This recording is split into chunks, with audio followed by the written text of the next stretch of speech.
Kauno Žalgirio krepšininkai draugiškose rungtynėse išvykoje nugalėjo Biržų vidurinės mokyklos moksleivius. Pirmą kartą Lietuvos krepšinio istorijoje vyko rungtynės, kuriuose jėgas išbandė mokiniai ir profesionalai. Teisę varžytis krepšinio aikštelėje su viena geriausių Lietuvos krepšinio komandų biržiečiai iškovojo atkakliausiai balsavę už savo mokyklą SMS žinutėmis.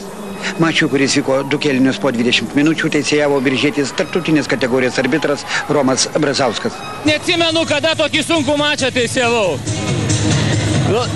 Tiesiog visas prakaiduotas, nėra salė pilna žmonių, o jeigu taip rimtai labai graži šventė. Pirmąjį kėlinį jaunieji biržiečiai pralaimėjo 26 taškais.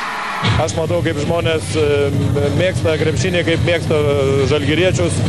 Man širdį labai malonu ir aš tik tai už tai, kad jų būtų daugiau tokių švenčių.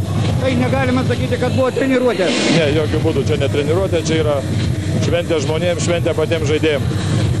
Nesvarbu prakaitą, svarbu žaidė prieš žalgiriečius ir čia nesvarbu.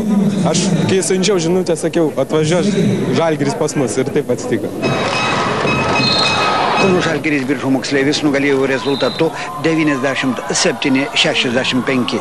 Iš viso iššūkį Žalgiriui išdrįso mesti daugiau kaip 50 šalies vidurinių mokyklų, kurios 3 savaitės SMS žinutėmis balsavo už savo mokyklą.